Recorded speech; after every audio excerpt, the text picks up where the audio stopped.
সবাই ভালো ব্যবহারের যোগ্য হয় না। মাঝে মধ্যে যে যেমন তার সঙ্গে তেমন ব্যবহার করা উচিত। ভালো সময় আপনার জীবনে আসবে। শুধু ধৈর্য ধরে খারাপ সময়টা একটু কাটিয়ে নিন। আসসালামু আলাইকুম everyone, welcome back to my another blog from simple lifestyle. কেমন আছেন সবাই? আল্লাহর রহমতে আপনাদের দোয়া ও ভালোবাসায় ভালো আছি এবং ভালো থাকার চেষ্টা করব। এখন থেকে আর কখনো বলব না যে ভালো নাই, এবং কখনো আপনারা আর আমার কাছে শুনতে পাবেন না যে আমার কোনো প্রবলেমে আছি কিংবা কোনো সমস্যা আছে। এখন থেকে আমি সবসময় অলওয়েজ ভালো থাকার চেষ্টা করব, কারণ জীবনটা তো এতটুকু। এই জীবনে এত দুঃখ কষ্ট এত বেদনা রেখে কি লাভ? আজকে মরলে কালকে 2 দিন হয়ে যাবে, তখন তো কেউ আর আপনার আপন থাকবে না। যাদের জন্য কষ্ট পাবেন, যাদের জন্য দুঃখ পাবেন, তারা তো দিব্যি আপনাকে ছাড়া ভালো আছে। তাহলে আপনাকে কেন এত কষ্ট পেতে হবে? যাই হোক, গতকালকে সকালে নাস্তা ছিল এটা, যে মুড়িঘণ্ট ছিল, ওটা দিয়ে খাইয়ে চা খেয়ে আমার বাবাকে শরবত বানিয়ে আমি স্কুলে পাঠিয়ে দিলাম। তারপরে রান্নার জন্য প্রস্তুতি নিয়ে নিলাম। ফার্স্টে ভেবেছিলাম যে শুধু মিষ্টি কুমড়া ভাজি করব, আর যেহেতু মুড়িঘণ্টার ডাল একটু ছিল, পরবর্তীতে রান্না করতে করতে মাথায় আসলো যে কার জন্য কষ্ট করব, কিসের জন্য কষ্ট করব, কিসের জন্য আমি সেভ করব? আমার তো সেভের কোনো প্রয়োজন নাই। আর আমার বাচ্চাটা যখন স্কুল থেকে এসে বলবে যে মা কি রান্না করছো, তখন শুধু বলবো মিষ্টি কুমড়া ভাজি করছি। কষ্ট করে আসবে সারাটা দিন পর। এটা মাথায় রেখে ঝটপট করে ফ্রিজ থেকে একটু বেলে মাছ বের করে নিলাম, নিয়ে এখানে উস্তা দিয়ে আলু দিয়ে চচ্চড়ি করে নিব। অসাধারণ টেস্ট হয়েছে এটা। আজকেও রয়ে গিয়েছে বলতে আমি তেমন ভালো করে কোনো খাওয়া দাওয়া করতে পারছি না।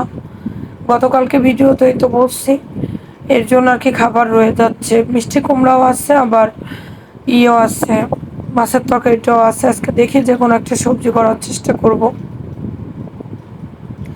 আসলে মানুষের খাওয়া দাওয়া আপনারা যেটাই বলেন না কেন, সেটা ডিপেন্ড করে মন মানসিকতার উপরে। তারপর ফার্স্টে তো এখানে আমি মিষ্টি কুমড়া ভাজি করে নেব। এর জন্য পেঁয়াজ রসুন আর হচ্ছে কাঁচামরিচ, কালো জিরা তেজপাতা ফোড়ন দিয়ে শুকনো মরিচ একটু দিয়েছিলাম। শুকনো মরিচটা মিষ্টি কুমড়ার সঙ্গে ভাজি ভাজি হয়ে গিয়েছিল, যে সুন্দর একটা ফ্লেভার আসছিল খেতে, তরকারিতে অসাধারণ, বোঝাতে পারবো না। তারপর মিষ্টি কুমড়াটা আমি এখন একটু হাই আছে ভাজি করে নেব ফার্স্টে। আর গতকালকে মিষ্টি কুমড়ার কালারটা এত সুন্দর আসার একটাই রিজন, সেটা হচ্ছে আমি কোনো ঢাকনা লাগিয়েছিলাম না। জীবনে অনেক স্যাক্রিফাইস করেছি, অনেক কষ্ট দিয়েছি, বাচ্চাকে কষ্ট দিয়েছি, নিজে কষ্ট করেছি, কিন্তু আর না। আপনি দূর থেকে একজন মানুষকে আপনি জাজ করতে পারেন না, কাছে এসে কাউকে জাজ করতে গেলে তখন আর জাজ করার কোনো থাকবে না। তবে আমাকে যারা কষ্ট দিয়েছে, আমার মনে যারা আঘাত করেছে, আজ 22 তারিখ থেকে এই পর্যন্ত আমি 22 তারিখ দুপুর 1টার সময় জানতাম না যে আর কিছুক্ষণের মধ্যে আমার পুরো লাইফটা এলোমেলো হয়ে যাচ্ছে। তবে তারা সাকসেস হয়েছে, তারা যেটা চেয়েছিল সেটাই করছে। তারা দূরত্ব তৈরি করে দিতে চেয়েছিল, দূরত্ব তৈরি করতে পারছে। তবে আমি 999-এ কল করেছিলাম আজকে, আমি ধানমন্ডি থানায় কল করে আমি জানতে চেয়েছিলাম যে এই নামে কোনো কেস হয়েছে কিনা, জিডি হয়েছে কিনা। আর তাদের তো অনেক ক্ষমতা, এর জন্য ভাবছিলাম যে আমার নামে কোনো জিডি হয়েছে কিনা। তার নামটাও বলেছি, কিন্তু সে বলল যে মোল্লাদ্দর মসজিদ পর্যন্ত, এত ক্ষমতা তার নাই, বাঘের গর্জন ওই পর্যন্তই শোনা যায়। আমি তার হাজব্যান্ডকে কল করতে চেয়েছিলাম, তার হাজব্যান্ডকে কল না দেওয়ার জন্য আমাকে অনেকে রিকোয়েস্ট করছে, কারণ জানে যে সে যতই বাবার বাড়ি নিয়ে মাতবাড়ি করুক না কেন, তার হাজব্যান্ডকে যদি একবার যদি কল করা হয়, তার পুরো পৃথিবী এলোমেলো করে দেবে তার হাজব্যান্ডকে আমি খুব ভালো করেই চিনি। তারপরে বেলে মাছটা পেঁয়াজ কাঁচামরিচ আর একটুখানি লবণ হলুদের উপর করে আমি 10 মিনিটের মতো নাড়াচাড়া করে একসঙ্গে দিয়ে দিয়েছিলাম। আর গতকালকে বাজার ভিডিও দেখে আপনাদের হয়তো মনে হতে পারে যে আমি কেন একটা উস্তা আনলাম। আসলে বাজারগুলো যখন আমাকে দিয়েছে তার ভিতরে চলে আসছে। পরবর্তীতে আমি ভাইকে বলছি ফোনে যে ভাই এরকম একটা উস্তা দিয়ে দিয়েছেন, নাকি ভুলে দিয়েছেন আপনি? কারো জিনিস না বলে আসলে এভাবে খাওয়া উচিত না। সে হয়তো ভুলে চলে আসছে। তাই ভাবলাম যে ভাই যখন দিয়েই দিছে, তখন আর কি করা, এভাবে একটা রেসিপি তৈরি করে ফেলি। তবে অনেক বেশি মজা লেগেছে। নেক্সট টাইম দেখি আমি উস্তা কিনে এনে ছোট মাছ দিয়ে এভাবে চচ্চড়ি করব। তবে আমি যে বেগুন কিনে আনছিলাম, বেগুনের কথা আমি ভুলেই গিয়েছি। আসলে বেগুন খুব বেশি একটা খাওয়া হয় না তো এখন, তাই যে লম্বা বেগুনগুলো, ওই বেগুনগুলো কিনে আনছিলাম, এখনো ফ্রিজেই আছে। গতকালকে চচ্চড়িতে দিলে একটু স্বাদটা একটু ভালো আসতো। আসলে আমার সবজি কাটতে ইচ্ছা করতেছিল না, বেগুন ছিল, কাঁঠালের বিচি ছিল, এগুলা যদি একটু মিশিয়ে দিতাম আরো বেশি ভালো লাগতো খেতে।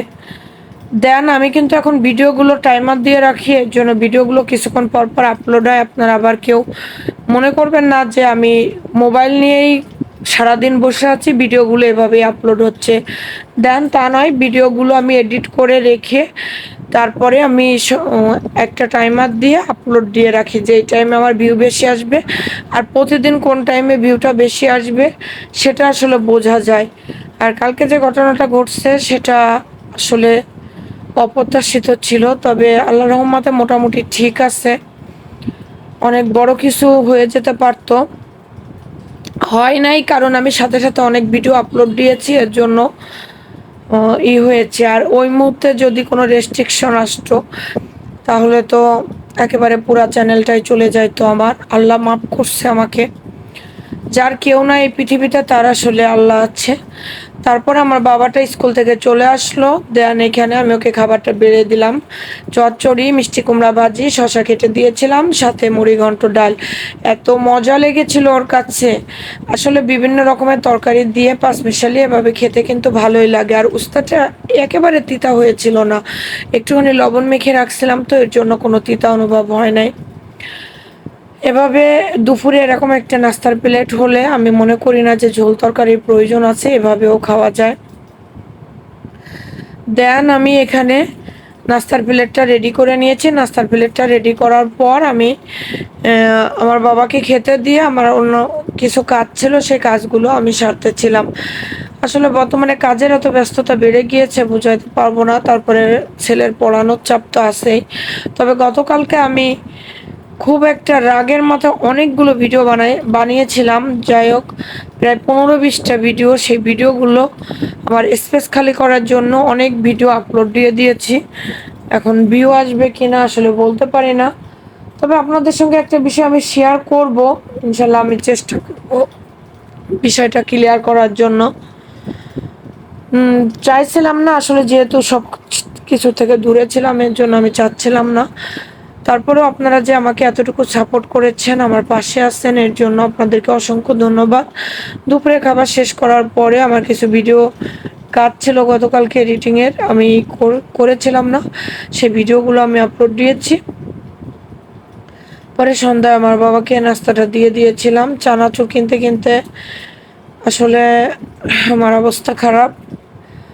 চা বানিয়েছিলাম, আর চায়ের নিচে পাতি দেখে আপনারা কেউ কিছু মাইন্ড করবেন না। কি বলবো আর, ভালো থাকবেন, সুস্থ থাকবেন, আমাদের জন্য দোয়া করবেন। নেক্সট ভিডিও নিয়ে আবার আপনাদের সাথে কথা বলতে আসবো। সেই পর্যন্ত সবাই সুস্থ থাকবেন।